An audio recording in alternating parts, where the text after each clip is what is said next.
तो सीरीज की स्टार्टिंग होती है और हमारे मेन कैरेक्टर चैंग ग्वान को दिखाया जाता है जो कि अपने स्कूल के क्लिनिक में आया हुआ होता है अपने चेकअप को कराने के लिए, जहां पर एक यंग डॉक्टर होती है। तभी हमारा मेन कैरेक्टर उससे पूछता है क्या मुझे कोई बीमारी तो नहीं है, जिस पे वो डॉक्टर कहती है कि असलियत में तुम्हें कोई भी बीमारी नहीं है, असल में ये एक फिजिकल कंडीशन है जो कि तुम्हारे उम्र के लोगों को अक्सर हो ही जाती है, तो तुम ज्यादा चिंता मत करो। अब ये सुनकर हमारा मेन कैरेक्टर काफी ज्यादा शर्माने लगता है क्योंकि उसके सामने उसी की उम्र की एक डॉक्टर होती है, जहां पर वो कहता है कि ठीक है डॉक्टर, मुझे कोई प्रॉब्लम नहीं है तो मैं यहाँ से चलता हूँ।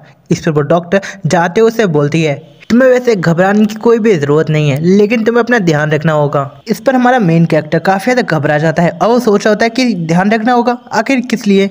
इस पर वो डॉक्टर अपने मास्क को नीचे करती है और उसके पास आते हुए कहती है कि वैसे तुम्हें वो चीज़ देखना बंद करना होगा जिससे तुम्हें मेंटली प्रॉब्लम हो। असलियत में तुम वो चीज़ देखकर वो चीज़ करते हो जिस वजह से तुम्हारी जो किडनी और लंग्स है उसमें ज़्यादा प्रॉब्लम हो रही है, इसलिए मेरा मानना है कि अब से थोड़े टाइम तक तुम वो चीज़ें मत करना। और ये बोलते हुए वो काफ़ी ज़्यादा ब्लश भी कर रही होती है, जहाँ वो उससे ये भी बोलती है कि तुम थोड़ी बहुत एक्सरसाइज भी करा करो जिससे तुम्हें वो प्रॉब्लम नहीं होगी। अब ये सुनने के बाद हमारा मेन कैरेक्टर काफी ज्यादा घबराने लगता है क्योंकि जो डॉक्टर होती है वो उसके काफी ज्यादा क्लोज होती है, जिस वजह से उसका खड़ा हो चुका होता है और वो काफी ज्यादा घबराते हुए उससे दूर हो जाता है, जहां वो कहता है कि ठीक है डॉक्टर, मैं ध्यान रखूंगा। इतना कहकर वो वहां से भाग जाता है, जहां पर वो जाते हुए सोचा होता है कि आखिर मेरे साथ क्या हो रहा है। मेरे साथ कुछ दिनों से ऐसा कुछ हो रहा है कि जब मैं सोता हूँ तब कोई लड़की मेरे पास आती है और मुझसे अजीब अजीब से बातें करने लगती है। इससे कोई भी फर्क नहीं पड़ता अगर मैं दिन में सोऊं या रात में सोऊं, मेरे साथ हमेशा ऐसा ही हो रहा है, जिस वजह से जब भी मैं उठता हूँ मेरा पप्पू खड़ा मिलता है और इतना ही नहीं, मेरा पूरा बिस्तर खराब हो चुका होता है। जहाँ वो सोचता है कि ये सब कुछ उसके साथ 5 दिन पहले से हो रहा है, जब से वो मिस्टीरियस पर्सन उसकी गाड़ी में आके बैठा था, जहाँ पर वो अचानक से आया और चला गया। मुझे तो उसका फेस भी याद नहीं, लेकिन वो अपने मग को मेरे पास छोड़ गया था, जिस वजह से उस मग को मैंने अपने पास रख लिया था। और जब से मैं उस मग को अपने पास रखा हुआ तब से वो सब कुछ मेरे साथ हो रहा है। मुझे तो वो मग एकदम नॉर्मल लगता है, लेकिन फिर भी ये क्या हो रहा है। और अगर किसी को मेरे बारे में ये सब कुछ पता चला कि मेरा पप्पू हमेशा खड़ा रहता है और मेरा बिस्तर हमेशा गंदा रहता है, जिस वजह से लोग मेरे नाम को बिगाड़ने लगेंगे, तो आखिर अब मैं क्या करूं। इसके साथ ही वो काफी ज्यादा टेंशन में होता है। लेकिन तभी उसके फोन पर कॉल आता है, जहाँ पर उसकी फ्रेंड कहती है कि तुम कहाँ पर हो, तुमने कहा था कि आज तुम लाइब्रेरी में बैठ के मेरे साथ पढ़ाई करोगे जिससे तुम अच्छे नंबर ला सको क्योंकि तुम फेल होने वाले हो, लेकिन तुम कहाँ रह गए। अब जैसे ही हमारे मेन कैरेक्टर को ये याद आता है, वो सोच रहा होता है कि हाँ, मैंने अपने दोस्त से कहा था कि वो मेरे को पढ़ाए जिससे मैं पास हो सकूं। इसके बाद वो याद करके काफ़ी तेज़ी के साथ लाइब्रेरी भाग जाता है। इसके बाद हमें लाइब्रेरी में दिखाया जाता है, जहाँ पर हम एक सुंदर सी लड़की को देखते हैं जो कि हमारे मेन कैरेक्टर से कहती है कि फाइनली अब तुम आ ही गए। जहाँ पर वो कहती है कि तुम जल्दी से अपनी पढ़ाई को कंप्लीट करो, अगर तुम इस बार टेस्ट में फेल हो जाते हो तो मैं तुमसे आगे निकल जाऊंगी। इसके बाद याद रखना कि मैं तुमसे कभी भी बात नहीं करूंगी, लेकिन फिर भी मैं तुम्हारी दोस्त हूँ तो मैं तुम्हें फेल ऐसे नहीं होने दूंगी। इसके साथ ही वो उसे पढ़ने के लिए कहती है और वो कहती है कि अगर तुम अपने टेस्ट को अच्छे नंबरों से पास कर लेते हो तो मैं तुम्हें अपनी ब्रेस्ट पर किस करने दूंगी, वही बिना कपड़ों के।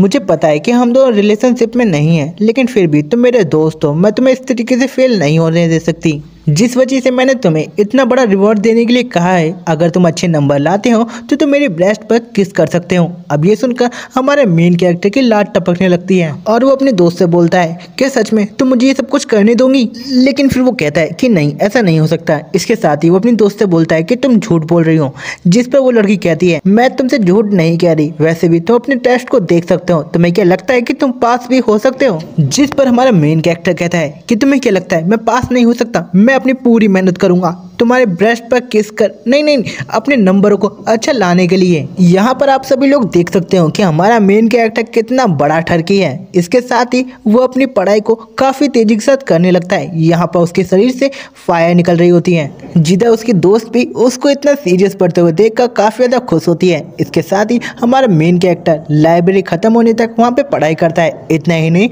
वो घर पर आकर भी वहाँ पे पढ़ाई करने लगता है, लेकिन थोड़ी देर बाद वो काफ़ी ज़्यादा थक जाता है और वहीं पर लेट जाता है और वो कहता है कि अब मुझ पे नहीं हो पाएगा। इसके साथ ही उसकी आंख लग जाती है। तभी हम देखते हैं कि उसके सपने में एक लड़की आती है जो कि उसके कान के पास आकर कहती है कि तुम मुझे खून दो, मैं तुम्हें बहुत सारी पावर दूंगी जिससे तुम अपनी टेस्ट को भी अच्छे से दे पाओगे। अब ये देखकर हमारा मेन कैरेक्टर की आंखें खुल जाती हैं। वो काफी ज्यादा घबराया हुआ होता है, जहाँ पर वो सोचा होता है कि अभी भी उसके सपने में वही लड़की आई और वो बोल रही थी कि तुम मुझे खून दो, वो मुझे पढ़ने में मदद करेगी। आखिर ये क्या था? लगता है मैं कोई बुरा सपना देख रहा था। इसके साथ ही वो वापस से लेट जाता है और वहाँ पर सोने लगता है। तभी हम उसी लड़की को देखते हैं जो कि उससे कह रही होती है कि बेवकूफ लड़के, मैंने तुझसे कहा था कि तू मुझे खून दे, एक बूंद खून देगा तो भी तेरा कुछ नहीं जाएगा। इससे मैं तुझे इंग्लिश भी सिखा सकती हूँ, तेरे पढ़ने में मदद कर सकती हूँ, लेकिन तूने मेरी बात को ध्यान क्यों नहीं दिया? और ऐसे ही वो चिल्ला रही होती है कि तू बहुत बड़ा बेवकूफ़ है। यहाँ पर हम देख पाते हैं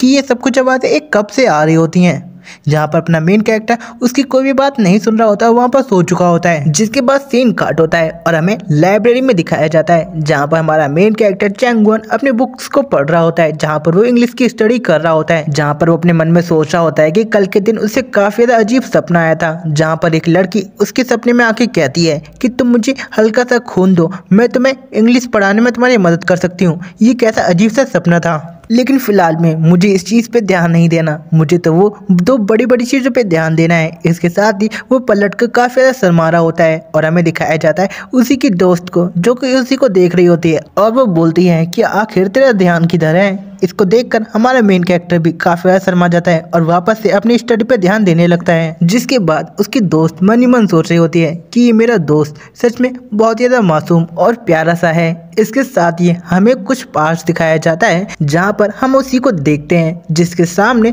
काफी सारे गुंडों ने उसे घेर रखा होता है। इसको जो देखकर हमारा जो मेन कैरेक्टर होता है वो उस लड़की के सामने आ जाता है उसे बचाने के लिए। जिसके बाद वो उन गुंडों से कहता है कि ब्रो ऐसा नहीं करते, तुम इस चीज़ को ले जाओ, तुम यहाँ से चले जाओ। अब ये सुनकर वो गुंडों को काफ़ी ज़्यादा गुस्सा आता है और वो लोग उसको काफ़ी ज़्यादा पिटाई कर देते हैं। जिसे देखने के बाद उसके दोस्त को इतना ज़्यादा गुस्सा आता है, वो उन गुंडों को पटक पटक कर मारती है, जिससे हमें पता चलता है कि जो हमारे मेन कैरेक्टर की दोस्त है वो इतनी भी नल्ली नहीं है। जहाँ पर हम देखते हैं कि हमारा जो मेन कैरेक्टर होता है वो उसे रोकने की कोशिश करता है, लेकिन गलती से उसकी दोस्त उसे भी एक पंच मार देती है, जिस वजह से वो वहीं पर बेहोश हो जाता है। जिसे देखने के बाद उसकी दोस्त भी घबरा जाती है।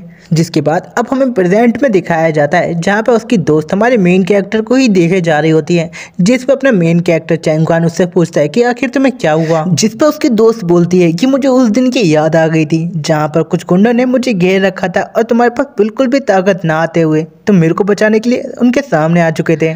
अब हमारे मेन कैरेक्टर को भी वो बात याद आ जाती है, जहाँ पर वो बोलता है सच में वो मोमेंट कब से ज़्यादा एम्बैरेसिंग था, क्योंकि मुझे नहीं पता कि था कि तुम इतनी ज़्यादा पावरफुल हो और मैं इतना ज़्यादा कमज़ोर, जिस वजह से उन गुंडों ने मेरी काफ़ी ज़्यादा पिटाई करी थी।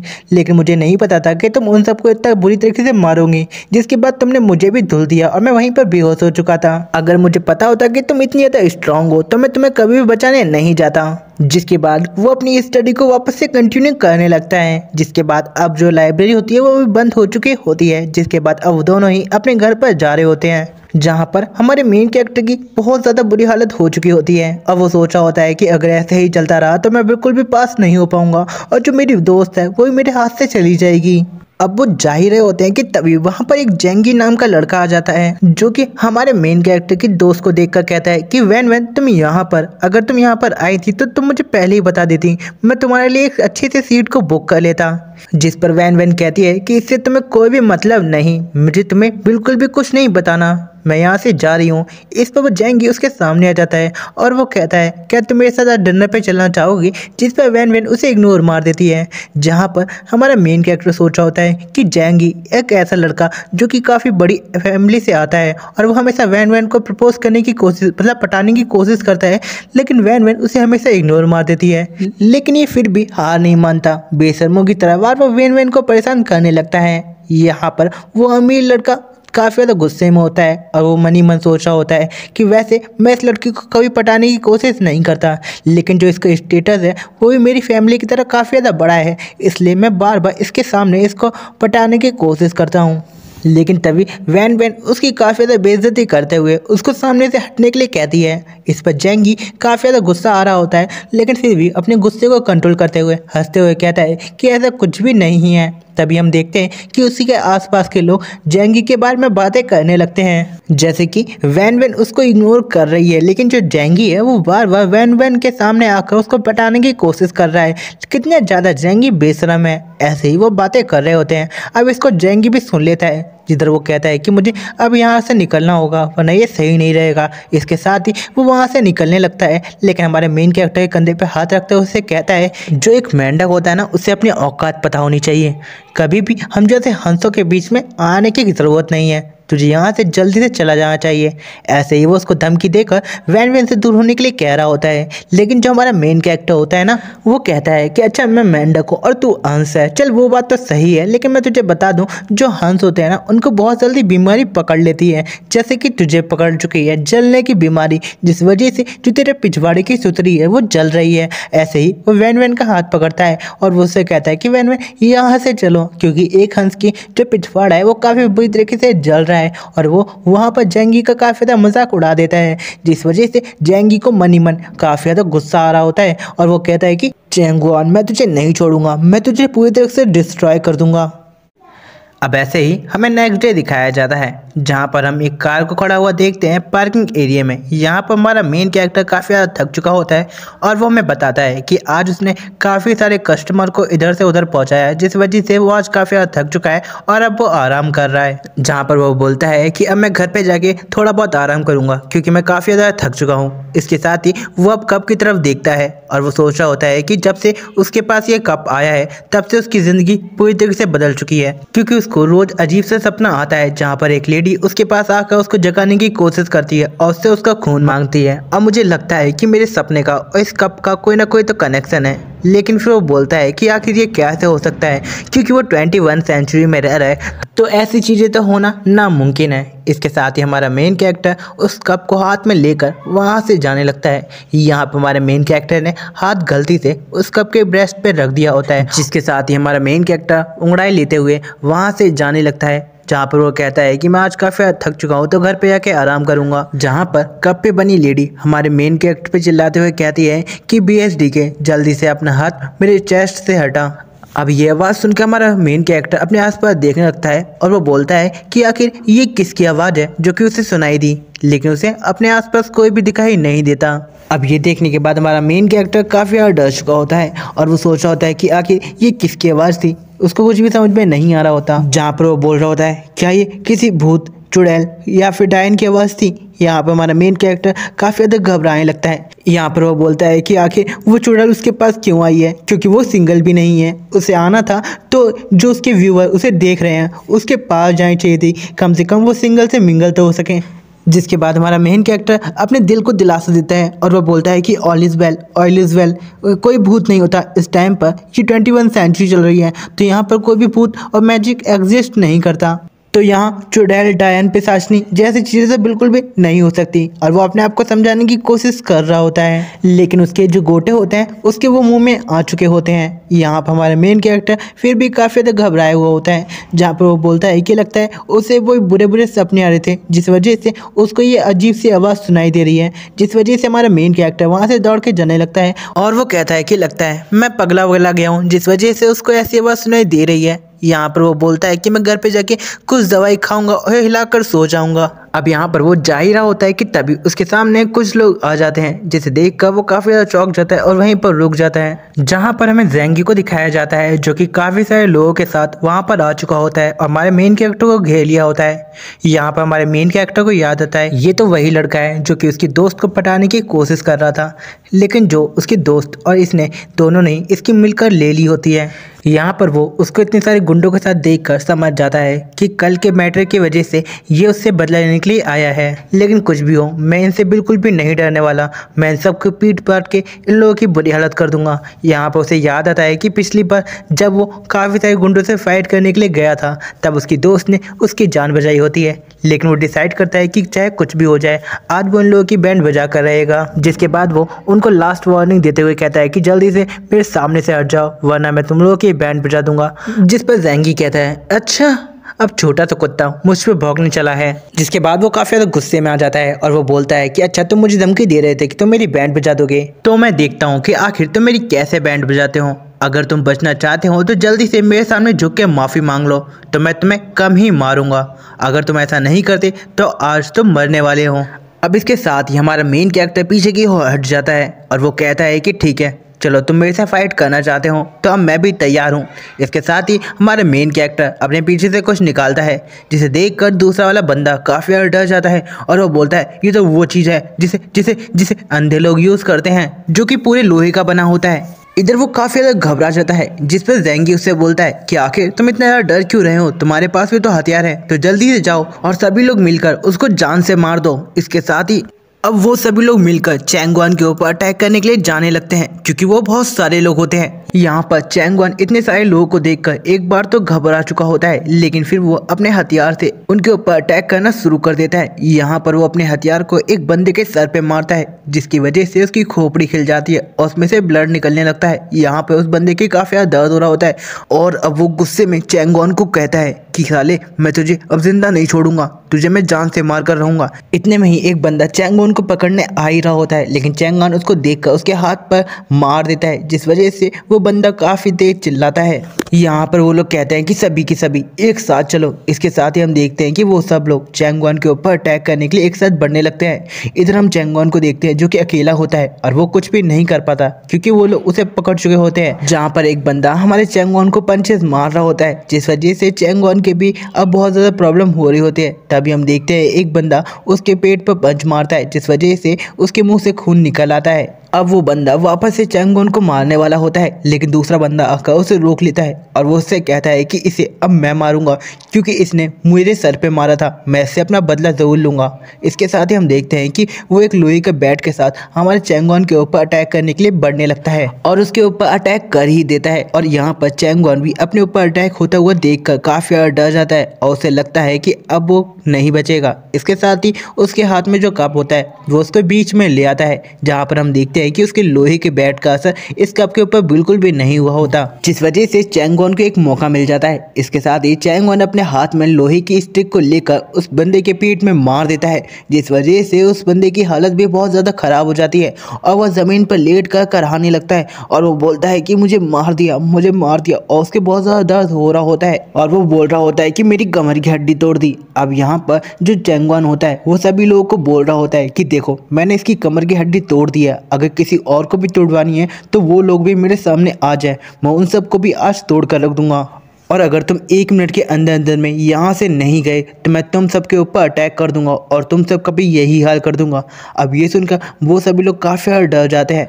अब यहाँ पर ज़ेंगी ये देखकर काफ़ी डर के मारे वहाँ से भागने लगता है और वो बोलता है कि बाप रे ये इतना स्ट्रॉन्ग कैसे हो चुका है। लेकिन यहाँ पर वो चैंगवान को धमकी देते हुए जा रहा होता है कि आज वो कम बंदे लेकर आया था, लेकिन उसके पास काफ़ी सारा पैसा है, वो इसका इस्तेमाल करके उसको जान से मरवा देगा। जिस पर चैंगवान उससे बोलता है कि अगर तूने अब बोलती बंद नहीं की तो मैं तेरे को आके वहीं पर मार दूंगा। इसके साथ ही वो बंदा इतना डर जाता है कि वो दुम मचाकर वहाँ से भाग जाता है। यहाँ पर उसके पीछे पीछे उसके चमचे भी जा रहे होते हैं और वो बोल रहे होते हैं कि बॉस ऐसे हमें मत छोड़ के जाइए। दूसरी तरफ चैंगवान उनको जाते हुए देखता है। इसके बाद हम देख पाते हैं कि चैंगवान की हालत बहुत ज़्यादा ख़राब होती है, जिस वजह से चैंगवान के मुंह से अभी भी खून निकल रहा होता है, जिस वजह से वो खून नीचे की ओर गिरने लगता है और वो खून डायरेक्ट उसी कप पर जाके गिरता है, जो कि काफ़ी ज़्यादा मिस्टीरियस कप होता है। और अब जैसे ही वो खून उस कप पे जाके गिरता है, उस कप पे बनी लेडी उस खून को अब्जॉर्ब कर लेती है, जिसके बाद वो काफ़ी ज़्यादा खुश होती है और वो कहती है कि फाइनली मुझे तुम्हारा खून मिल चुका है और अब तुम मेरे मास्टर बन चुके हो। यहाँ पर उसने ये बात काफ़ी तेज़ बोली होती है, लेकिन यहाँ पर हमारे मेन कैरेक्टर ने इस बात को नहीं सुना होता, क्योंकि वो काफ़ी ज़्यादा घायल होता है और वो अपने घर की ओर जा रहा होता है और वो बोल रहा होता है कि सच में मेरी आज बहुत ज़्यादा हालत ख़राब है। लेकिन तभी उसकी नज़र उसी कप पर जाती है और वो देखता है सच में ये कप काफ़ी ज़्यादा पावरफुल था, उस लोहे की रॉड भी इस कप को बिल्कुल भी नहीं तोड़ पाई थी। इसके साथ ही वो अब घर की ओर निकल जाता है, जहां हमें पता चलता है कि चैंगवान किसी घर पे नहीं रहता, वो एक हॉस्टल जैसी जगह पर रहता है, जहां पर उसके अलावा कुछ और लोग भी रहते हैं। इसके बाद हमें वही जगह दिखाई जाती है जहां पर चैंगवान रहता है, जहां पर हम एक लड़की को देखते हैं जो कि अपनी गेम को खेल रही होती है, जहां पर 2 बंदे को और देखते हैं जो कि बोल रहे होते हैं कि ठोक दे, उसके मुंह में दे, उसके मुंह में दे, अच्छे से जल्दी मार, जल्दी उसके लिए। अरे तेल गिर गया उधर। ऐसे ही कर करके वो लोग अपनी गेम खेल रहे होते हैं। तभी हम देखते हैं कि वहाँ पर चैंगवान पहुंच जाता है, जहाँ पर एक लड़का चैंगवान को देख लेता है और वो बोलता है कि फाइनली चैंगवान तू आ गया है, लगता है तूने आज काफी ज्यादा मेहनत की है इधर से उधर टैक्सी को चलाने में। इस पर चैंगवान कहता है कि हाँ, जिस पर वो लड़का कहता है तो आजा एक मैच खेलते हैं पबजी का, देखते हैं कौन जीतता है। जिस पर हमारा चैंगवान कहता है कि आज मैं काफ़ी ज़्यादा थका हुआ हूँ, इसलिए मैं अब सोने के लिए जा रहा हूँ। इसके साथ ही चैंगवान वहाँ पर बैठ जाता है, जहाँ पर वो अभी भी अपने हाथ में कप को पकड़ा होता है। जिसके बाद वो जाकर बेड पर लेट जाता है और वहाँ पर सो जाता है। अब जैसे ही चैंगवान वहाँ पर सोता है कि तभी वहाँ पर लाइट चली जाती है, जहाँ पर अब किसी को भी कुछ भी समझ में नहीं आ रहा होता। जिसके बाद वो लोग चिल्लाने लगते हैं कि आखिर लाइट कैसे चली गई, अब हम गेम कैसे खेलेंगे।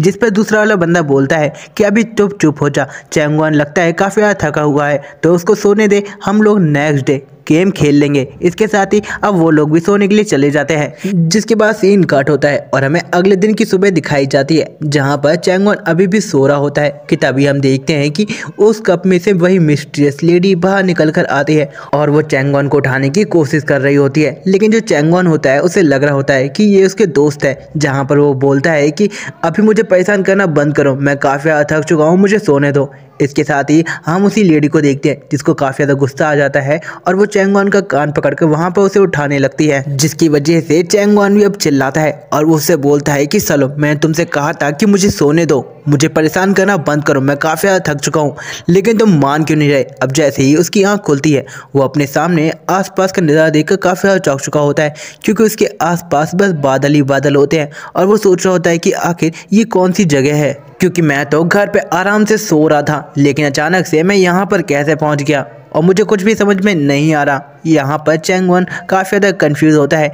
तभी उसके पीछे वही मिस्टीरियस लेडी आ जाती है और वो हमारे मेन कैरेक्टर से बोलती है कि पीछे देखो, तुम्हारे पीछे खड़ी है दुनिया की सबसे महान गॉडेस। अब हमारा मेन कैरेक्टर ये आवाज़ सुनकर काफ़ी ज़्यादा हैरान होता है और वो पलट कर देखता है कि आखिर कौन है। लेकिन जैसे ही वो पीछे पलट कर देखता है, वो काफ़ी ज़्यादा हैरान हो जाता है और उसके मुंह से बस एक ही चीज़ निकलता है, क्या माल है और इसके कितने बड़े बड़े हैं। लेकिन यहाँ पर चैंगवान अपने आप को होश में लाता है। इसके साथ ही वो चिल्लाने लगता है कि आखिर वो कौन सी जगह पर है। लेकिन जो गॉडेस होती है वो हमारे चैंगवान को शांत करने की कोशिश करती है और उससे बोलती है कि अभी तुम शांत हो जाओ, मैं तुम्हें बताती हूँ। लेकिन जो चैंगवान होता है वो शांत होने की जगह पे और ज़्यादा चिल्लाने लगता है और वो बोलता है कि आखिर यहाँ पर चल क्या रहा है, मैं तो अपने घर पे चैन से सो रहा था, लेकिन आखिर मैं यहाँ पर कैसे पहुँच गया और ये जगह कौन सी है और आखिर तुम कौन हो, क्या तुम कोई चोर हो या फिर कोई किडनैपर। वैसे मैं बता दूं, मेरे पास कुछ भी नहीं है तुम्हारे चुराने के लायक, ना मेरे पे फ़ोन है, ना मेरे पे वॉलेट है, ना मेरे पे कोई कार्ड है जिसे तुम चुरा सकती हो, तो प्लीज़ मुझे जाने दो। लेकिन तभी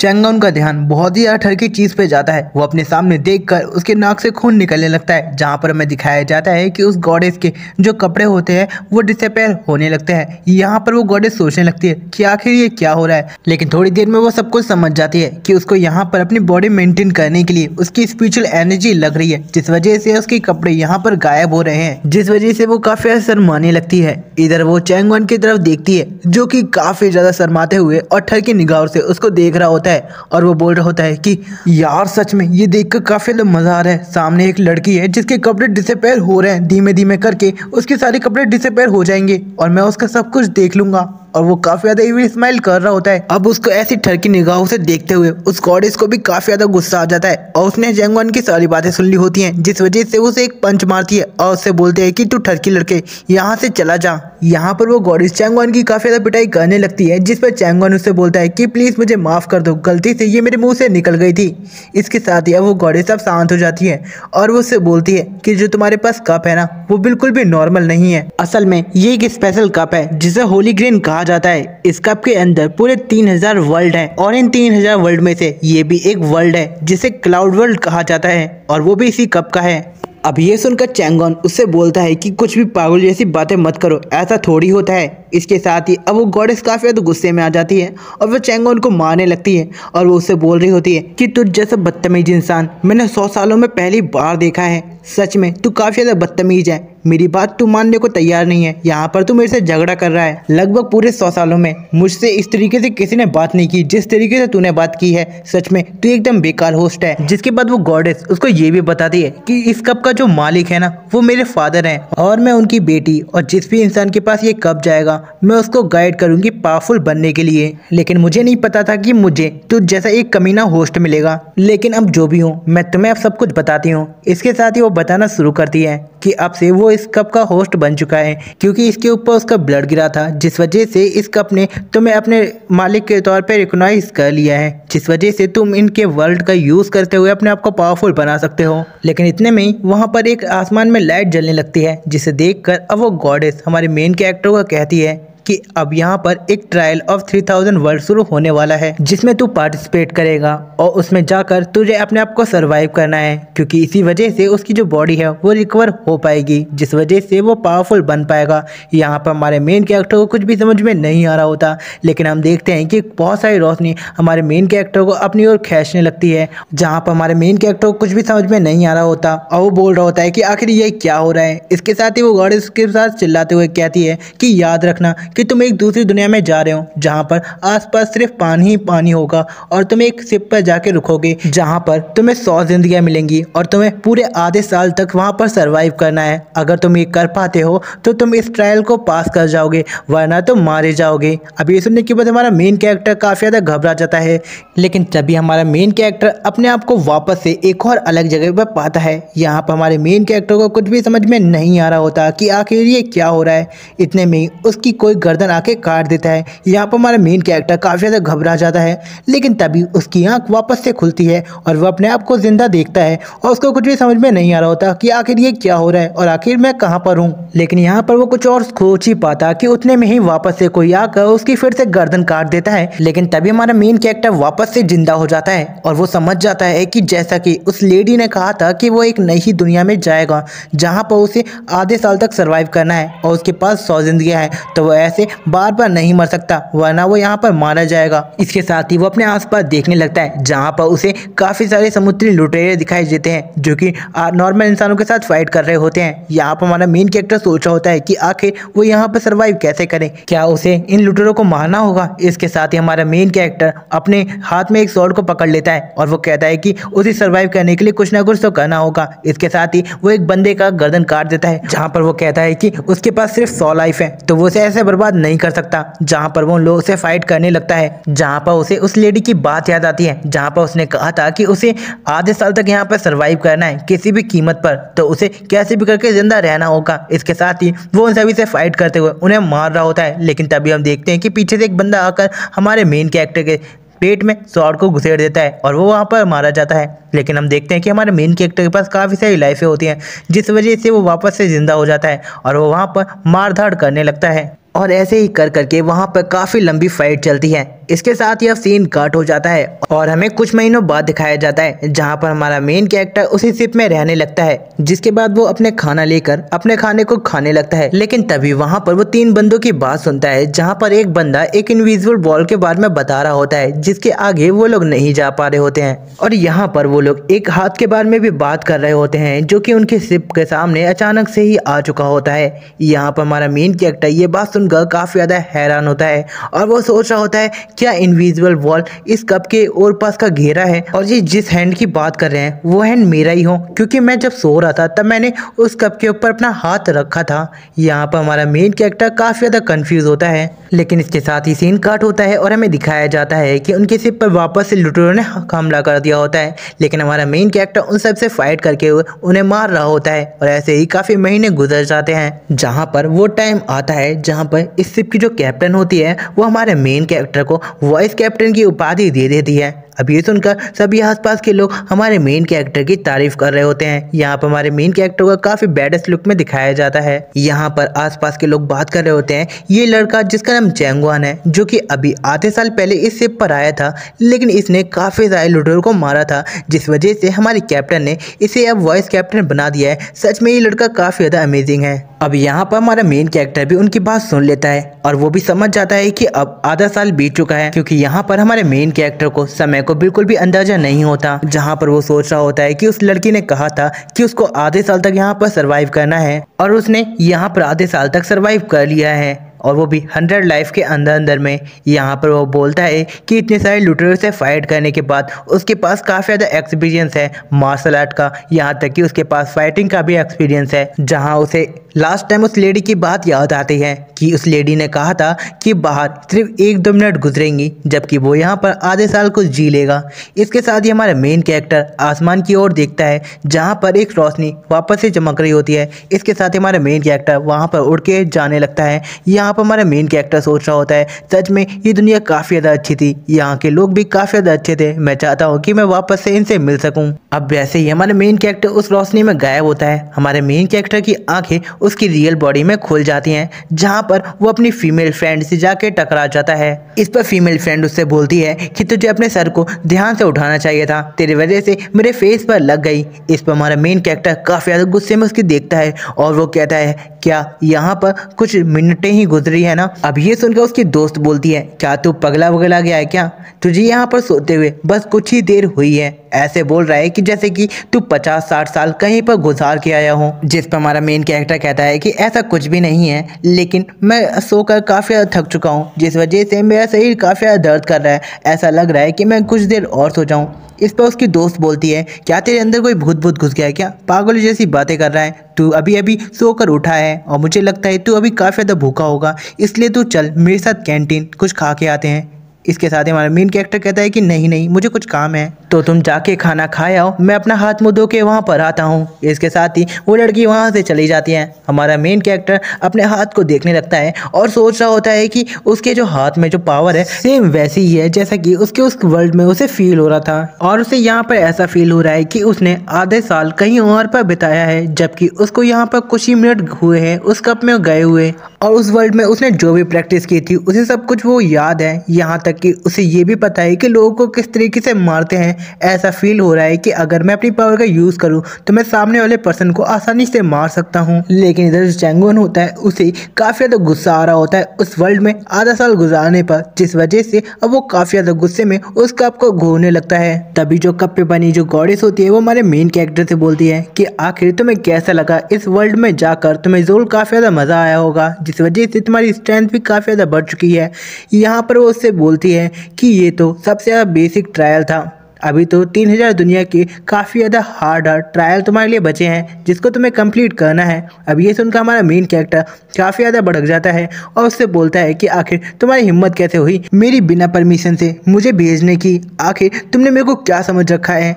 और मैं उस दुनिया के अंदर जाने के बाद वहाँ से वापस नहीं आ पाया था जब तक ये ट्रायल कंप्लीट नहीं हो गया। यहाँ हमारा मेन कैरेक्टर गुस्सा करते हुए उससे बोलता है कि तू कोई गॉडेस वॉडेस नहीं, तू एक फालतू का मग है। अब ये सुनने के बाद जो गॉडेस होती है वो उससे बोलती है एक बार ट्रायल शुरू हो गया तो उसके बाद तुम बीच में नहीं आ सकते, तुम ट्रायल कंप्लीट होने के बाद ही आ सकते हो, और अभी तो तुम्हें 3000 वर्ल्डों में और जाना है। इस पर चैंगवन काफ़ी ज़्यादा गुस्से में आ जाता है और वो उससे कहता है कि आखिर तुम्हारे कहने का क्या मतलब है, मुझे 3000 वर्ल्डों में और जाना है और उसके ट्रायल को कंप्लीट करना है, और मैं उस ट्रायल को बीच में नहीं छोड़ कर सकता, मैं ऐसे कोई भी ट्रायल को नहीं करने वाला, तुमने एक ट्रायल करवा लिया है वही काफ़ी है। क्योंकि इस ट्रायल को कंप्लीट करने में ही उसकी फट के हाथ में आ चुकी थी। अब ये सुनने के बाद जो गॉडेस होती है वो उससे बोलती है आखिर तुम्हारे कहने का क्या मतलब है, तुम्हें पता है जब तुम्हारा खून इस कप के ऊपर गिरा था तब इस कप ने तुम्हें मालिक के तौर पर रिकॉग्नाइज कर लिया है, इस वजह से तुम्हें 3000 ट्रायल को कंप्लीट करना होगा। अगर तुम ये करने के लिए मना करती हो तो तुम्हारे साथ क्या होगा उसका अंदाजा मैं भी नहीं लगा सकती। अपने सीधे शब्दों में कहूँ तो तुम्हारा हाल बेहाल हो जाएगा, मतलब तुम्हारी ज़िंदगी के पकौड़े लग चुके हैं, इसलिए अब तुम्हारे पास और कोई चारा नहीं बचा है मुझको गलियाने के अलावा। तुम्हें जब भी गुस्सा है तुम मेरे को गाली वाली दे सकते हो, लेकिन तुम्हें अब ये ट्रायल को कंप्लीट करना होगा। अब ये सुनने का तुम्हारा मेन कैरेक्टर कुछ भी नहीं कर पाता। इसके साथ सीन कट होता है और हमारे मेन कैरेक्टर को दिखाया जाता है जो कि अपनी टैक्सी को चला रहा होता है। तभी उसके फ़ोन पर उसके डैड का कॉल आता है। वो कहते हैं कि बेटा आज मैं जल्दी घर पे नहीं आ पाऊँगा तो तुम अपनी मॉम से मिलने के लिए चला जाना। यहाँ पर हमारा मेन कैरेक्टर कहता है कि आखिर क्यों डैड। यहाँ पे उसका डैड बताता है कि वो थोड़ा काम में बिजी है तो वो जल्दी नहीं आ पाएगा, तो जाकर अपनी मॉम से मिल लाना। जिस पर हमारा मेन कैरेक्टर उनसे कहता है कि ठीक है डैड, अभी मैं चला जाता हूँ और जो 20,000 युआन है मैं आपके अकाउंट में ट्रांसफर कर दूंगा, जिससे आप मॉम के मेडिकल एक्सपेंसिव को दे सकते हैं। इस पर हमारा मेन कैरेक्टर बाप कहता है कि आखिर तुम ये क्यों कर रहे हो, मैंने तुमसे कहा था कि तुम अपनी पढ़ाई पर ध्यान दो, तुम्हें ये सब कुछ करने की कोई ज़रूरत नहीं है, मैं काम कर रहा हूँ, पैसे कमा रहा हूँ, तुम चिंता मत करो, तुम अपनी पढ़ाई पर ध्यान दो। जिस पर हमारा मेन कैरेक्टर कहता है कि अच्छा ठीक है, लेकिन यहाँ वो अपने मन में सोच रहा होता है कि उसके परिवार के ऊपर लाखों का लोन है और एक दिन उसकी अचानक से मॉम बीमार पड़ गई, जिस वजह से वो हॉस्पिटल में भर्ती हैं, जहाँ पर उन्हें हर महीने 20,000 युआन की ज़रूरत पड़ती है उनको एडमिट रहने के लिए। यहाँ पर उसके डैड ये तो बोल रहे हैं कि वो रुपए कमा रहे हैं, लेकिन मुझे पता है वो दिन और रात कमाने के बावजूद इतने रुपए नहीं कमा पा रहे हैं, इस वजह से मैं टैक्सी चला रहा हूँ मॉम के खर्चे के एक्सपेंसिव को उठाने के लिए। इसके बाद वो अपने डैड से बोलता है कि ठीक है डैड, मैं अपनी मॉम से मिलने के लिए चला जाऊँगा, तो आपको चिंता करने की ज़रूरत नहीं है। इसके साथ ही अब सीन कट होता है और हमारे मेन कैरेक्टर ने टैक्सी को अपने पार्किंग एरिया में लगा दिया होता है, जहाँ पर वो बोल रहा होता है कि आज के दिन वो बिल्कुल भी थका हुआ नहीं है। लगता है ये उसी ट्रायल की वजह से हुआ है, जहाँ पर उसने आधे साल की जो ट्रेनिंग की थी वो उसकी बॉडी पर अभी भी दिखाई दे रही है, जिस वजह से वो बिल्कुल भी नहीं थका है। अब ऐसे ही हमारा मेन कैरेक्टर वहाँ से जाने लगता है। हम देखते हैं कि रास्ते में उसकी दोस्त उसका वेट कर रही होती है। अब जैसे ही चैंगवन वहाँ पर आता है, वैसे ही उसकी दोस्त उसके हाथ को पकड़ लेती है, अपने गुब्बारों में दबा लेती है। अब ये देखकर हमारा मेन कैरेक्टर वहाँ पे काफ़ी ज़्यादा घबरा जाता है, लेकिन तभी वो लड़की काफ़ी ज़्यादा हैरान हो जाती है, क्योंकि यहाँ पर हमारे मेन कैरेक्टर का जो हाथ होता है वो काफ़ी ज़्यादा मस्कुलर लग रहा होता है। जिसके बाद वो बोलती है कि चैंगवन, आज तुम्हारा हाथ इतना ज़्यादा पावरफुल और मस्कुलर क्यों लग रहा है, जिस पर चैंगवन काफ़ी ज़्यादा घबरा जाता है। यहाँ पर हमारा मेन कैरेक्टर सोच रहा लगता है कि उसने उस ट्रायल को कंप्लीट करा था, जिस वजह से उसकी बॉडी बहुत ही ज़्यादा स्ट्रांग हो चुकी है और वो इस चीज़ को वैंग वैंग को नहीं बता सकता। इसके साथ ही वो वहाँ पर बहाने मारने लगता है, जहाँ पर वो कहता है कि आजकल मैं काफ़ी ज़्यादा टैक्सी चला रहा हूँ, जिस वजह से उसके हाथ काफ़ी ज़्यादा मजबूत हो चुके हैं। अभी ये सुनने के बाद वैंग वैंग काफ़ी ज़्यादा हैरान होती है। इसके साथ ही वो स्माइल करते हुए उससे बोलती है कि सच में तुम काफ़ी ज़्यादा मेहनती हो चुके हो, इतना ही नहीं तुम आज काफ़ी ज़्यादा हैंडसम दिखाई दे रहे हो। अब वो लोग ऐसे ही बात करते हुए आगे की ओर जा रहे होते हैं कि तभी वहाँ पर ज़ेंगी आ जाता है, जो कि हमारे मेन कैरेक्टर से कहता है कि तुम पिछली बार तुम मुझसे बच गए थे क्योंकि मैं वहाँ पर कुछ नॉर्मल गुंडों को लेके आया था, लेकिन इस बार मैं एक कराटे मास्टर को लेके आया हूँ जो कि तुझे जान से मार देंगे, आज तो बिल्कुल भी नहीं बचने वाला। अब ये देखकर हमारा मेन कैरेक्टर भी काफ़ी ज़्यादा घबरा चुका होता है, जिस वजह से वो वैंग वैंग से कहता है कि जाके उस बिल्डर के पीछे छुप जाओ। इतना वो कहता है कि वैंग वैंग तुरंत की तुरंत जाके वहाँ पर छिप जाती है और वो इतनी रफ्तार से जाती है, जिस वजह से हमारा मेन कैरेक्टर भी काफ़ी ज़्यादा हैरान होता है। तभी हम उसी कराटे मास्टर को देखते हैं जो कि वहाँ पर स्माइल कर रहा होता है और वो कह रहा होता है कि जो भी मेरे सामने आएगा मैं उसको मसल के रख दूंगा। इसके साथ ही ज़ेंगी वहाँ पर चिल्लाते हुए कहता है कि कराटे मास्टर जल्दी से जाइए और उस जो चूजा सामने दिखाई दे रहा है उसको मसल के रख दीजिए। इसके साथ ही हमारे मेन कैरेक्टर के ऊपर वो कराटे मास्टर अटैक कर देता है। यहाँ पर हमारे मेन कैरेक्टर को भी देखने का मौका नहीं मिलता। इसके साथ ही वो उसके अटैक को रोकने के लिए अपने हैंड को बीच में लाता है और उसके अटैक को रोकने की कोशिश करता है, जहाँ पर हमारा मेन कैरेक्टर कहता है कि तुझे कराटे आता है तो तुझे क्या लगता है कि तू मुझे इतना ऐसे से पीट लेगा। अब इसके साथ ही हमारे मेन कैरेक्टर उसको एक कराटे लॉक दे देता है, जहाँ पर वो बंदा बिल्कुल भी हिल नहीं पा रहा होता है। इसके साथ ही हमारा मेन कैरेक्टर उसकी काफ़ी बुरी तरीके से बैंड बजाता है। यहाँ पर उस बंदे की भी कराहट निकल जाती है। यहाँ पर वैंग वैंग भी ये देखकर काफ़ी ज़्यादा हैरान होती है और वो सोच रही होती है कि आखिर ये चैंगवन इतना पावरफुल कैसे हो गया, क्योंकि पिछली बार तो इसे फाइट करना बिल्कुल भी नहीं आता था, जब जाकर इसने ही उसकी जान बचाई थी। इधर वो देख पाती है कि चैंगवन काफ़ी अच्छे से उस कराटे मास्टर से फाइट कर रहा होता है। यहाँ पर हमारा मेन कैरेक्टर उस कराटे मास्टर को एक जोरदार किक मारता है, जिस वजह से वो कराटे मास्टर उड़ता हुआ सीधे ज़ेंगी से जा टकराता है। यहाँ पर ज़ेंगी और उस कराटे मास्टर की काफ़ी ज़्यादा बुरी हालत हो जाती है, लेकिन जो चैंगवन होता है वो ज़ेंगी के पास जाता है और उसके फेस पर एक जोरदार चाटा मारता है और वो उसको धमकी देते हुए बोलता है कि मैंने तुमसे पहले भी कहा था कि अगर तुम फिर से किसी को लेकर आए मुझसे फाइट करने के लिए तो मैं तुम्हें अगली बार जान से मार दूंगा। तो बता अब मैं क्या करूं, तुझे जान से मार दूं? अब ये सुनकर ज़ेंगी वहाँ पर काफ़ी ज़्यादा घबराने लगता है और वो उससे बोलता है कि प्लीज़ मुझे मत मारो, मैं इस बंदे को यहाँ पर तुम्हें पिटवाने के लिए नहीं लाया था। यहाँ पर हमारा मेन कैरेक्टर बोलता है अच्छा तो इस बंदे को यहाँ पे मुझे पिटवाने के लिए नहीं लाया था तो किस लिए लेके आया था? मुजरा करवाने के लिए। और अगर ये मुजरा करवाने के लिए लाया था तो आखिर ये बंदा मुझ पर अटैक क्यों कर रहा था? अब यहाँ पर ज़ेंगी इतना ज़्यादा घबरा चुका होता है जिस वजह से वो बोल रहा होता है कि प्लीज़ मुझे लास्ट टाइम माफ़ कर दो, अगली बार से मैं बिल्कुल भी ऐसा नहीं करूँगा। इसके साथ ही हमारा मेन कैरेक्टर उसको ज़मीन पे पटक देता है और वो उससे कहता है कि मैं तुम्हें फर्स्ट नहीं लास्ट वार्निंग दे रहा हूँ, अगर तुमने अगली बार ऐसा कुछ भी किया तो मैं तुम्हें जान से मारने से पहले कुछ भी नहीं सोचूंगा। अब इसके साथ सीन कट होता है और हमें दिखाया जाता है कि चैंग वन और उसकी दोस्त वैंग वैंग घर पर आ चुके होते हैं। तभी हम वैंग वैंग के घर पर देखते हैं जहाँ पर वो अपने अंकल से बोलती है कि अंकल मैं चाहती हूँ कि आप जाकर ज़ेंगी के फादर को कुछ समझाइए क्योंकि उनका लड़का कुछ ज़्यादा ही मुझ पर लाइन मार रहा है और उसने अब तो मेरे दोस्त को भी जान से मारने की कोशिश की। और तो मैं चाहती हूँ कि आप उसको और उसके फादर को अच्छे से समझा दो। जिस पर उसका अंकल कहता है कि काम हो जाएगा, लेकिन मुझे तुम्हारे दोस्त चैंगवान में कुछ गड़बड़ लग रही है और उसने जो उस टाइम पर बहाना मारा था वो सच में बहुत ज़्यादा बेकार था। ऐसा लग रहा था कि वो हमसे कोई बात छुपा रहा है। जिस पर वैंग वैंग कहती है कि अंकल आपको इस मैटर में पढ़ने की कोई ज़रूरत नहीं है, चैंगवान मेरा दोस्त है तो इस मैटर को मैं खुद संभाल लूँगी। इसके साथ ही उसका अंकल कहता है कि ठीक है और वो वहाँ से चला जाता है। यहाँ पर वो सोच रही होती है कि उसके अंकल ने बिल्कुल ठीक कहा, चैंगवान उससे कुछ छुपा रहा है। उसने ये नहीं बताया कि वो इतना ज़्यादा स्ट्रांग कैसे हो चुका है, लेकिन ये पहली बार है जब उसने उससे कुछ छुपाया है। जिसके बाद हमारा सीन कट होता है और हमें चैंगवान को दिखाया जाता है जो कि अपनी टैक्सी को चलाने के बाद काफ़ी ज़्यादा थक चुका होता है। जिसके बाद वो टहलने के लिए बाहर जाने लगता है। तभी हम देखते हैं कि उसके कंधे पे कोई हाथ डालता है। यहाँ पर वो पीछे पलटकर दिखता है कि आखिर कौन है, जहाँ पर एक पर्सन हमारे चैंगवान को बुला रहा होता है। यहाँ पर असल में ये कोई और नहीं, ये वैंग वैंग का अंकल होता है और वो हमारे चैंगवान से कहता है कि जरा सुमड़ी में चलना, मुझे तुमसे कुछ बात करनी है। इस पर हमारा मेन कैरेक्टर उसके हाथ को पकड़ लेता है और वो उससे कहता है कि मैं ऐसा कोई बंदा नहीं हूँ जिसके साथ आप कुछ भी कर सकते हो, मुझे लड़कों में बिल्कुल भी इंटरेस्ट नहीं है। अब यहाँ पर उसका अंकल भी स्माइल करने लगता है और वो कहता है कि अच्छा ऐसी बात है। यहाँ पर वो अपनी पावर का इस्तेमाल करते हुए एक पेड़ पर अटैक करता है, जहाँ पर वो पेड़ अचानक से बीच में से ही टूट जाता है। ये देखने के बाद हमारा मेन कैरेक्टर काफ़ी ज़्यादा हैरान होता है और उसकी फटके हाथ में आ चुकी होती है और वो हमारे अंकल से कहता है कि अरे अरे आप तो बुरा मान गए, चलिए सर आपको जहाँ जाना है मैं भी आपके साथ चलता हूँ। इसके साथ ही हम देखते हैं कि वो उसके अंकल के साथ उसके पीछे पीछे जाने लगता है, जहाँ पर वो अभी तो स्कूल के पास होते हैं जहाँ पर सीसीटीवी कैमरा लगे हुए होते हैं। लेकिन जो अंकल होता है वो इसको देख लेता है और वो आगे की ओर चलने लगता है, जहाँ पर वो लोग जंगल की गहराई में आ चुके होते हैं। यहाँ पर हमारा चैंगवान सोच रहा होता है कि आखिर ये पर्सन उससे क्या चाहता है और वो इसे इस जंगल की गहराई में क्यों ले आया है। यहाँ पर तो कोई सीसीटीवी कैमरे भी नहीं है जिसमें कुछ रिकॉर्ड भी हो सके। वैसे भी ये अंकल कुछ ज़्यादा ही ताकतवर मुझे लग रहा है, अगर ये मेरे को पेल पाल के भी रख देगा तो ही मैं इसका कुछ नहीं बिगाड़ पाऊंगा।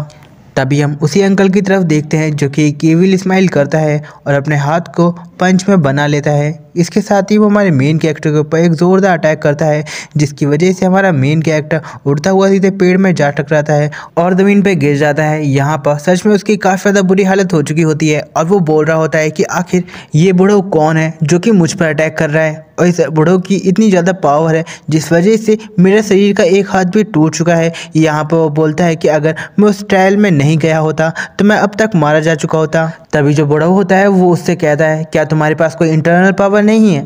अब ये सुनकर हमारा मेन कैरेक्टर कहता है क्या इंटरनल पावर, ये सब तो मांगा एनिमे वगैरह में होता है, आखिर आप ये किस चीज़ में बात कर रहे हो, ये चीज़ तो बिल्कुल भी एग्जिस्ट नहीं करती, आखिर ये इंटरनल पावर क्या है। और वैसे भी मेरे पास कोई भी इंटरनल पावर नहीं है। अब ये सुनकर वो अंकल सोचने लगता है, मुझे लगता है ये सब कुछ सच बोल रहा है, लेकिन आखिर इसके पास इंटरनल पावर नहीं है तो ये इतनी जल्दी इतना ज़्यादा स्ट्रांग कैसे हो गया, क्योंकि इस बंदे ने मेरे एक अटैक को आसानी से रोक लिया। ये कोई छोटी मोटी बात नहीं है। इसके साथ ही उसके फ़ोन पर कॉल आता है, जिस फ़ोन को देखने के बाद वो कहता है कि ठीक है मुझे माफ़ कर दे, जो तुझे करना है वो तू कर। इतना कहकर वो वहाँ से चला जाता है। अब यहाँ पर हमारा मेन कैरेक्टर चैंगवान सोच रहा होता है आखिर इस बुढ़ो की कितनी तेज स्पीड है, वो अचानक से ही गायब हो गया। इसके साथ ही उसे ऐसा लगता है कि इंटरनल पावर जैसी कोई ना कोई चीज़ तो होती होगी, क्योंकि उसके पास भी एक कप है जो कि मैजिकल कप है और क्या पता इस दुनिया में इंटरनल पावर हुई तो वो काफ़ी ज़्यादा स्ट्रांग बन सकता है। और जैसा कि मैंने देखा कि वो बुढ़ो इतना ज़्यादा स्ट्रांग है तो जरूर इंटरनल पावर होगी।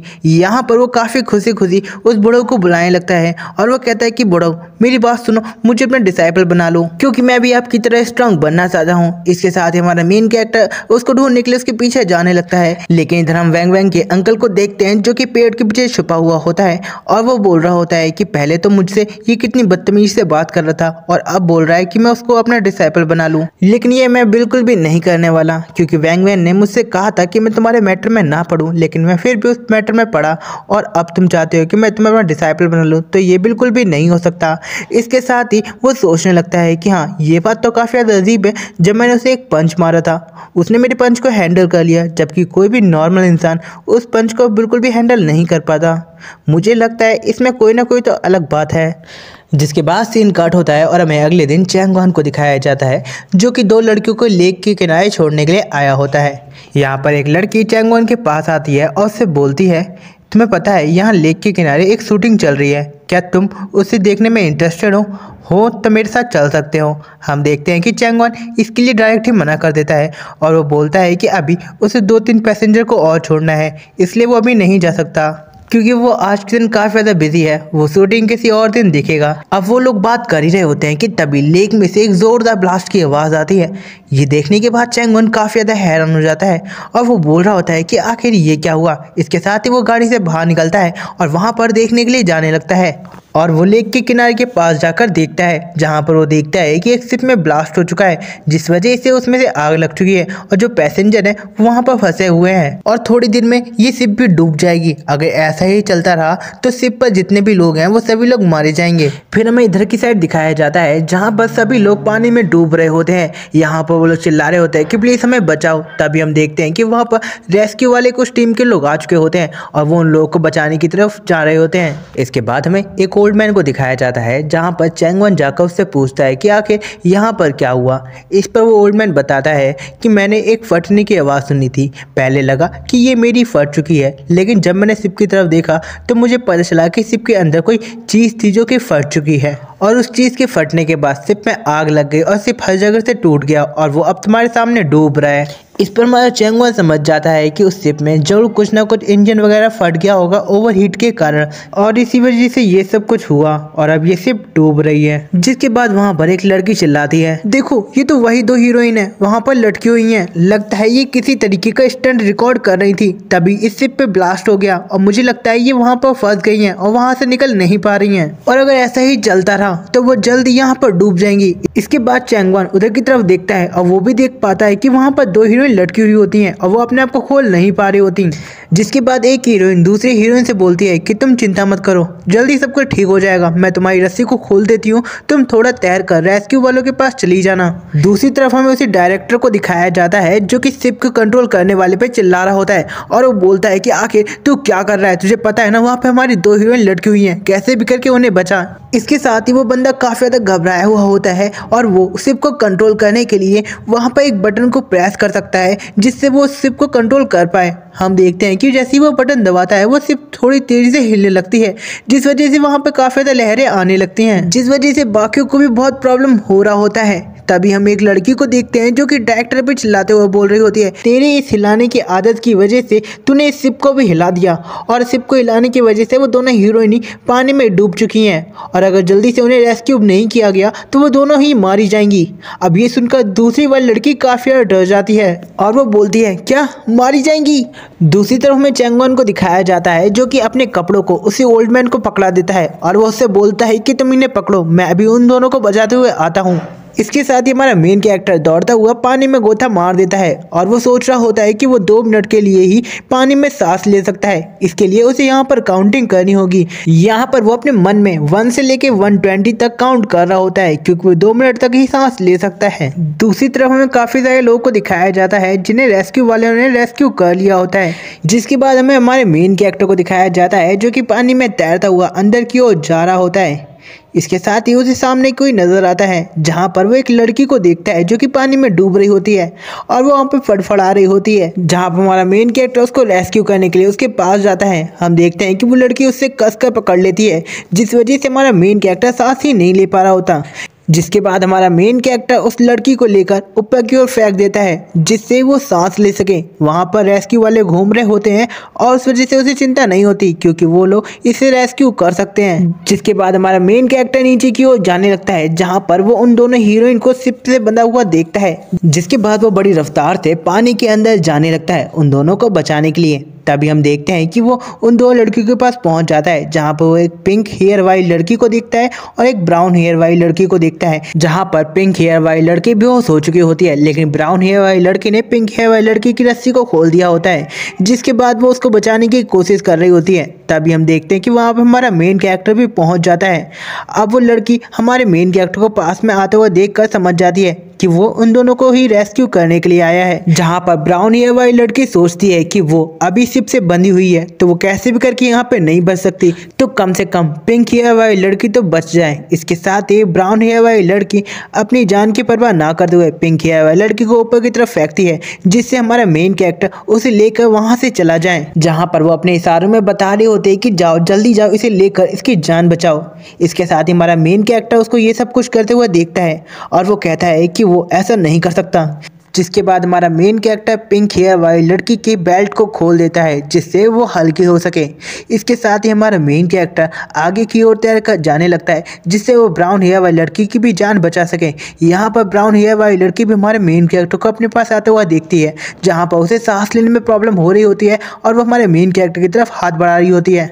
जिसके बाद हमारा मेन कैरेक्टर भी वहाँ पर पहुँच जाता है और उसकी बेल्ट को खोल लेता है। जिसके बाद वो उन दोनों लड़कियों को अपने हाथों से पकड़ते हुए वहां से तैरते हुए ले जाने लगता है। लेकिन यहाँ पर उसे काफ़ी ज़्यादा प्रॉब्लम हो रही होती है तैरने में। जहाँ पर हम ब्राउन हेयर वाली लड़की को देखते हैं जो कि वहाँ पर बेहोश हो चुकी होती है। अब दूसरी तरफ में डायरेक्टर को दिखाया जाता है जो कि काफ़ी ज़्यादा घबराया हुआ होता है और वो बोल रहा होता है कि अगर उन दोनों हीरोइन को कुछ भी हुआ तो उसका करियर शुरू होने से पहले ही ख़त्म हो जाएगा और मुझे नहीं लगता कि उन दोनों लड़कियों को बचाया भी जा सकता है क्योंकि वो लोग शिप से बंधी हुई थी और अब तो वो काफ़ी ज़्यादा गहराई में भी चली गई होंगी और मुझे लगता है कि अब तो भगवान को ही आना होगा तभी जाकर वो लोग बच पाएंगी। तभी हम देखते हैं कि हमारा मेन कैरेक्टर उन दोनों हीरोइन को बाहर ले आता है। अब ये देखकर डायरेक्टर काफ़ी ज़्यादा हैरान हो जाता है। यहाँ पर हमारा मेन कैरेक्टर काफ़ी लंबी जंप मारता है। यहाँ पर डायरेक्टर कहता है कि लगता है भगवान आ गया है जिस वजह से ये दोनों लड़कियां बच चुकी हैं। यहाँ पर हमारे हीरो ने काफ़ी खतरनाक एंट्री मारी होती है जिसके बाद डायरेक्टर उसके पास आता है और उससे पूछता है क्या ये दोनों हीरोइन जिंदा है ना। जिस पर हमारा मेन कैरेक्टर कहता है कि हाँ वो लोग ठीक है लेकिन अभी भी इनकी जान खतरे में है, इसके लिए मुझे इनके शरीर से पहले पानी निकालना होगा। इसके साथ ही हमारा मेन कैरेक्टर उनकी ब्रेस्ट पे हाथ रखते हुए उनके शरीर से पानी को निकालने लगता है जहाँ पर वो कहता है कि चलो पानी निकालने का काम तो हो गया, तो मुझे लगता है कि अब मुझे इसे माउथ टू माउथ ब्रेथ देकर इसकी जान बचानी होगी। जहाँ पर वो उसको ब्रेथ देने की कोशिश कर रहा होता है लेकिन तभी वो रुक जाता है और वो कहता है ऐसे में किसी की बिना परमिशन दे उसको किस नहीं कर सकता। लेकिन फिर वो बोलता है कि मैं इन लोगों की जान बचा रहा हूँ, ना ही मैं इनका फ़ायदा उठा रहा हूँ, तो मुझे ये सब कुछ ना सोचते हुए इनकी जान बचानी होगी। इसके साथ ही हमारा मेन कैरेक्टर उन दोनों ही लड़कियों को अपने माउथ टू माउथ ब्रेथ देता है। अब ये देखने के बाद डायरेक्टर अपने मन में सोच रहा होता है सच में ये लड़का काफ़ी ज़्यादा अमेजिंग है, इसने दो हीरोइन की जान बचा ली। इतना ही नहीं उसने तो इन दोनों लड़कियों का काफ़ी अच्छा फ़ायदा उठा लिया क्योंकि ये दोनों लड़कियां बिल्कुल भी सिंपल नहीं है, ये काफ़ी ज़्यादा बड़ी हीरोइंस है। इधर वो डायरेक्टर ये सब कुछ सोच ही रहा था कि तभी हम देखते हैं कि उन दोनों हीरोइन को होश आ जाता है जहाँ पर हमारा हीरो शर्माते हुए उन लोगों को देख रहा होता है और वो अपने मन में सोच रहा होता है कि वो किसी हीरो से कम नहीं है।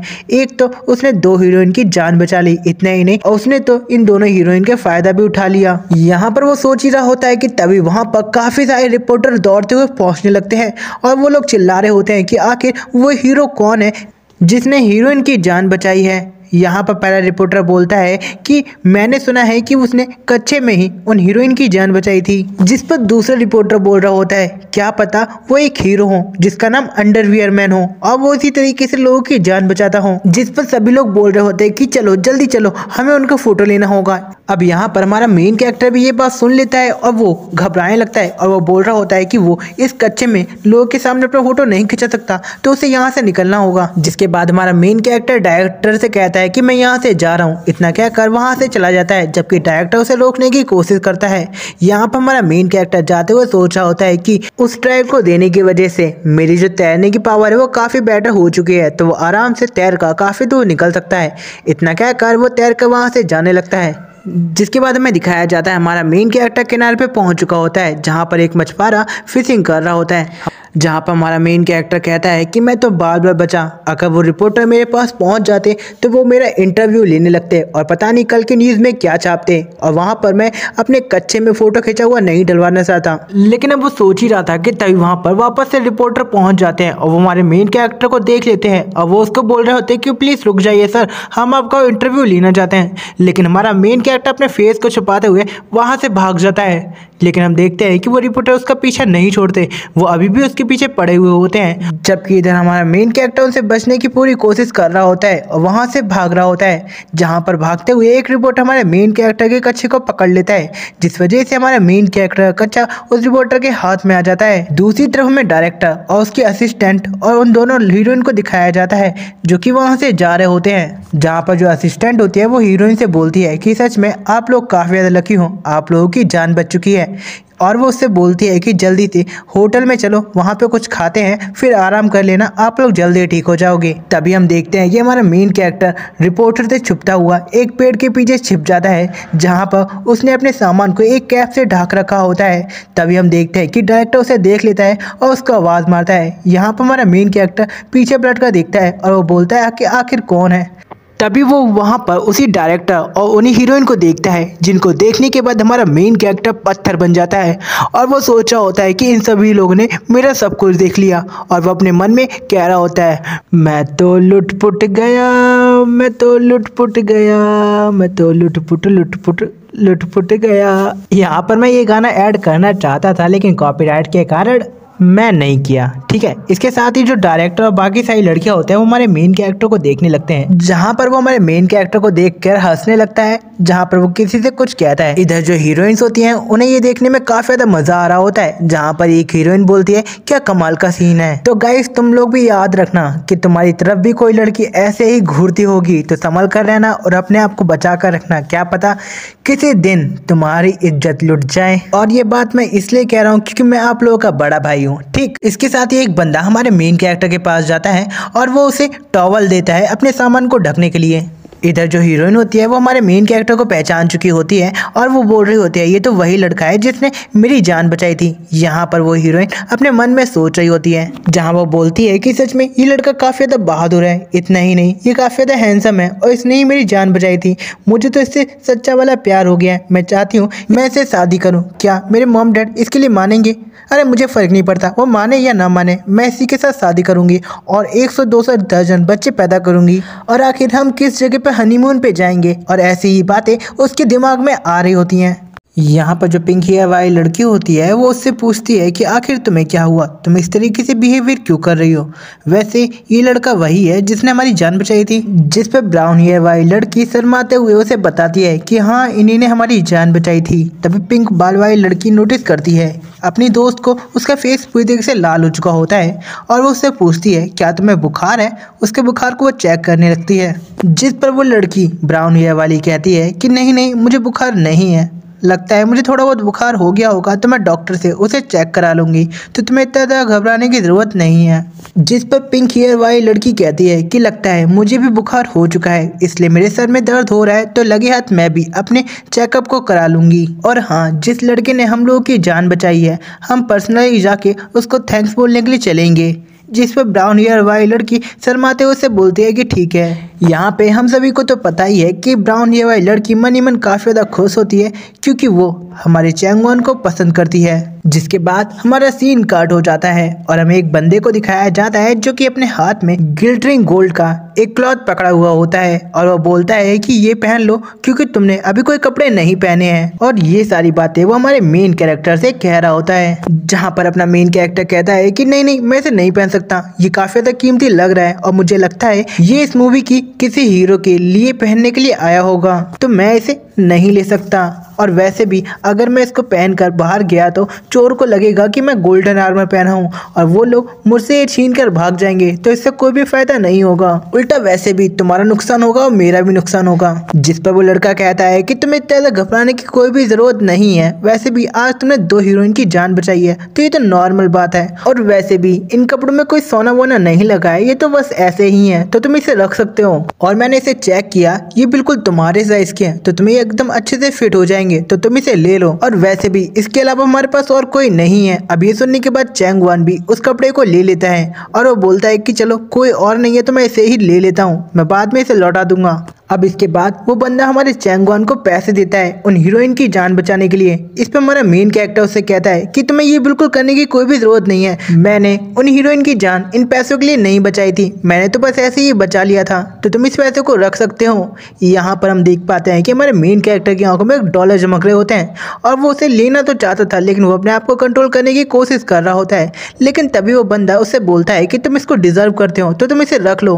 अब हमारा मेन कैरेक्टर देरी नहीं करता, उससे तुरंत के तुरंत रुपए ले लेता है और वो कहता है कि कभी भी रुपयों को मना नहीं करना चाहिए, ऐसे ही रख लेना चाहिए। जिसके बाद हमारा मेन कैरेक्टर उससे कहता है कि ठीक है मैं चलता हूँ, मेरी गाड़ी नॉन पार्किंग एरिया में है तो मुझे वो लेकर जाना होगा। इतना क्या कर वो वहां से जाने लगता है।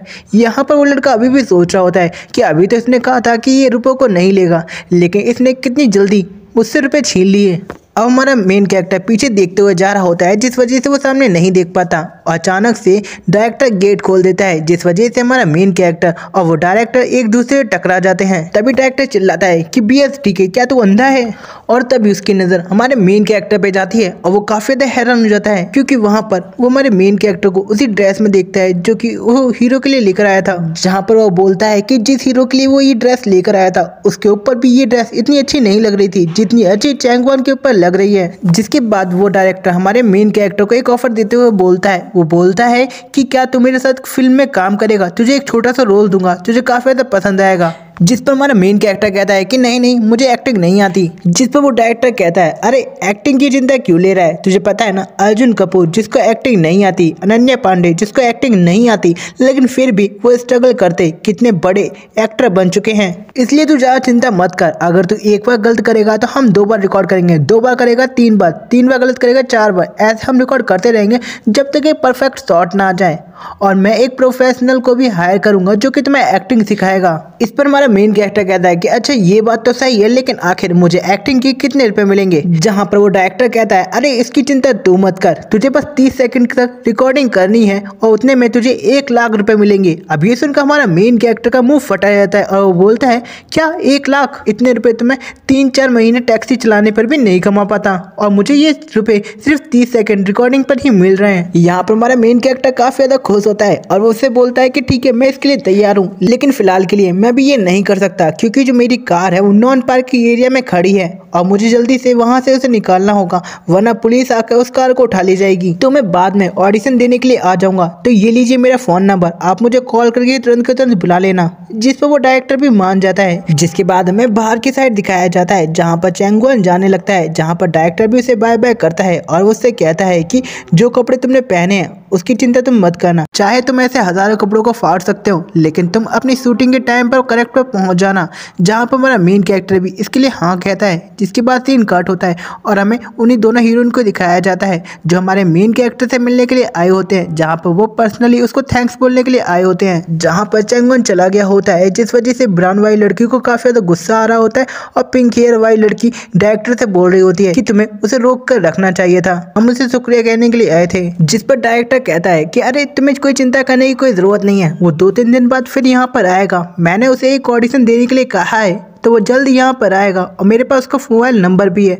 अब ये सुनकर ब्राउन हेयर वाली लड़की काफ़ी ज़्यादा खुश हो जाती है। जिसके बाद अब सीन कट होता है और हमें दिखाया जाता है हमारा मेन कैरेक्टर अपनी कार के पास पहुँच चुका होता है, जहाँ पर वो पुलिस ऑफिसर को देखता है और उसी बुड्ढे को देखता है, जहाँ पर बुड्ढा हमारे पुलिस ऑफिसर को कुछ बता रहा होता है।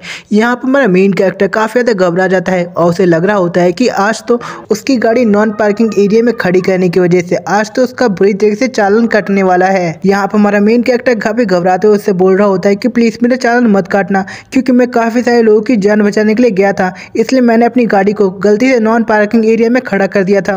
जिस पर वो पुलिस ऑफिसर कहता है, अरे तुम चिंता क्यों कर रहे हो, इसमें तुम्हारी क्या गलती है, सच में तुमने काफ़ी ज़्यादा अमेजिंग काम किया है, तुमने 2 हीरोइन की जान बचाई है, तुम काफ़ी ज़्यादा अमेजिंग हो और तुमने जो जो किया सच में वो काफ़ी ज़्यादा काबिल तारीफ था, मुझे इस बुढ़े ने सब कुछ एक्सप्लेन कर दिया है।